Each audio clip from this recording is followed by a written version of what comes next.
You guys just keep giving me all this drama to talk about. I mean, it doesn't happen often, but when it does, I gotta talk about it.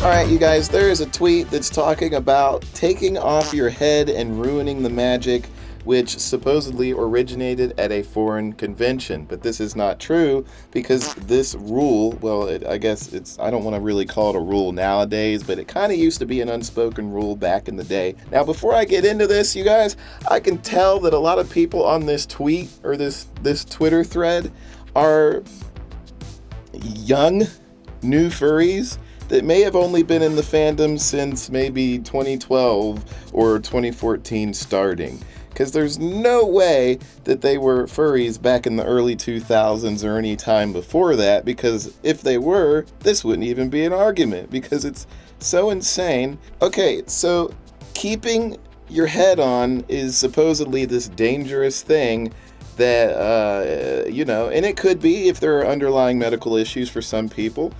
Keeping your fursuit head on and ruining the magic until you can make it to a headless lounge is somehow dangerous and worth bringing up drama for. This is silly, you guys. Even just 10 years ago, you would never hear people complaining about this issue. I feel like that the poster cut out the top bullet, which clearly says if you're having a medical issue, yes, you can take off the head because you need oxygen, you need air, you need some space to breathe. You're having a medical issue, maybe you have asthma or whatever it is. Yes, you're going to take the fursuit head off so to save yourself, right? But in most people's cases, taking the head off is not something worth complaining about. Okay, so Mascots kind of preserve a brand, right? You don't want to take off your head in public while you're wearing a mascot suit, because it'll ruin the magic for the people that you're going to this event for, right? So there was an underlying rule not to speak in character, because obviously you don't have the voice of the character, and not to de-head in public, because obviously that ruins the entire magic of the character. Disney characters adopted this same thing, right? They can't speak or de-head in public. You traumatize the kids. Okay, so that's in the early days of fursuiting and furry. Furries adopted that, right? They adopted that unspoken rule of not taking off your head until you get to the headless lounge, because, they wanted to preserve it for the kids. And you guys understand the whole kids thing. Like, if you've seen Squid Games 2, I'm going to spoil a little piece of it for you. It's not really major. But, there's a little girl and she sees the rabbit, and she kind of gets a glimpse of the rabbit character with a parade character with its head off. And she ends up not really caring about it. She's just like, whatever. She sees the rabbit later with its head on, but she still believes in the magic of the mask on thing, So it's just about preserving a magic, the energy that your character gives out. I think this same feeling kind of pulls through for the adults. That's why furries don't take off their head for other furries in public, because it's kind of the same thing. You want them to kind of believe your persona in that moment. The energy that comes from your fursuit, your fursona, will be emitted in that moment. And when you kind of take off the head, it kills that energy. So that's what the whole thing is about with wearing fursuit heads in public. Now, obviously, over time, the culture has changed and people take their heads off. It's no big deal. Some people might still have a problem with it. That's fine. I personally don't have a problem with it. It's just the way times have changed. There are still a lot of furries that preserve, keeping their head on until they get to the headless lounge. Whatever. So that said, you kind of understand where I'm going with the whole thing. That now you understand what ruining the magic is, right? You're just not wanting to kill the energy of the character. So that said, when I go to this thread, you guys, it is there's so much drama in here. It's absolutely ridiculous. You can tell that most people in here are probably not veterans of the fandom. Now, first, let's also get this out of the way. How do most of you furries go to Twitter and X and read all of these kinds of posts, whether it's a post on the fursuit headless thing, or some artist is having drama, or, you know, some more serious allegations. I don't want to say those words because I don't want this video flagged, but you guys know exactly what I'm talking about. Does anybody do research in this fandom? Do you all just take stuff at face value? Like, come on, grow a brain. Like, do research. Go look up the source. Don't take somebody's word at face value. Like, come on. There has to be some kind of tact and maturity about looking at these Twitter posts and just going along with what somebody said. That's terrible. Like, holy shit, do some freaking research, y'all. You make yourself look absolutely stupid by just saying all these things like, hold on. Like, I agree that the con shouldn't treat people like this. I'm gonna wear my fursuit however I please. And, you know, all this stuff, like, yeah, okay, but did you read anything? Did you read the bullet point that actually came before, where it says if you're having a medical issue, you're free to take your head off and do as you please to save yourself? Like, how was this missed? Like, what?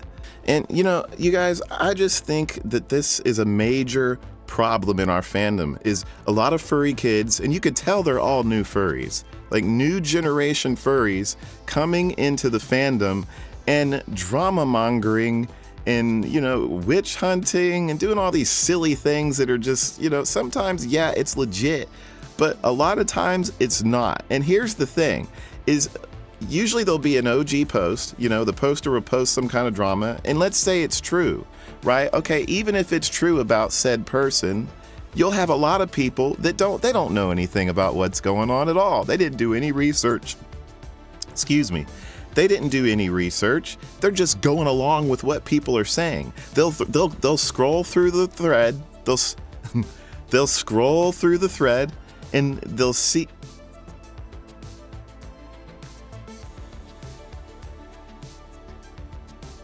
They'll scroll through the thread and look to see what's the most popular verbalization. Who's verbalizing the most popular thing in here? And then they'll look and then they'll see what all is it negative?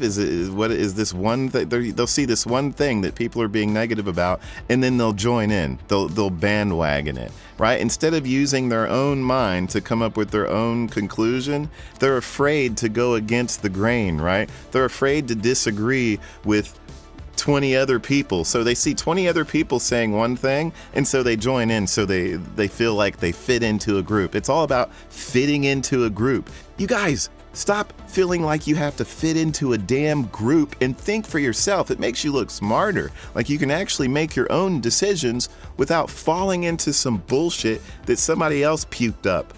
When I go into a thread and I see everybody agreeing on something that's obviously false, or that they're just doing it, and it's like, it makes you look like a lemming, like you're a potato, like you don't have something between your eyes up here. I barely have anything between my eyes, and look at me.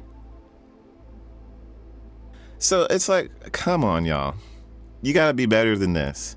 So I explained the whole fursuit head thing for you. You know, some people still do it, some people don't. Whatever. If you have a medical issue, you can take your head off. Common sense, people. Common sense. If you're having a medical issue and you can't breathe, take your head off. Now, even still, people can take their head off whenever they please. If you're standing in the lobby and your friend walks up, whatever, you can take your head off. Times have changed. It's 2025.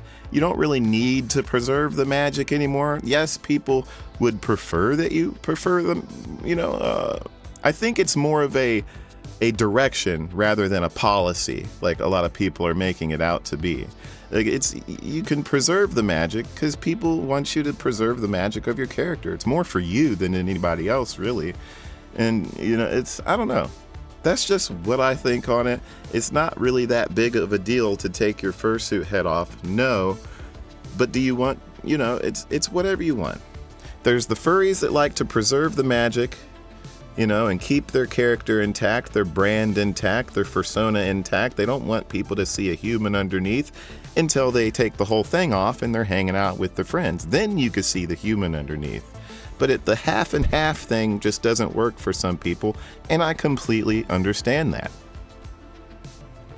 And then for those that just like to take their heads off, whatever, more power to you. It's good to be open-minded and free about it. It's just whatever. You guys don't need to be sparking up some crazy ass thread. Like, this is a ridiculous thread, man. Like, you guys could go click on it. I'll put it down in the description area. Go look at it. It's absolutely ridiculous. Some of the yes men, y'all gotta stop the yes men stuff. That's what I'm saying. Just stop being a yes man. Stop trying to feel like you have to fit into a bandwagon in this fandom. It looks stupid. Stop witch hunting for no reason unless you could back it up with real evidence, and just, it makes us look stupid, y'all. See, and it happens a lot. It seems to happen every, like, once or twice a month, maybe sometimes more. I mean, you guys see the videos that I posted just a while back ago. This stuff happens. That's all I wanted to say. You guys, I'll see you later. I can't think of anything else to really talk about on this whole thing. I could post more tweets, but it's self-explanatory how goofy some of them are. You guys have a good one. I'll see you later. Bye-bye.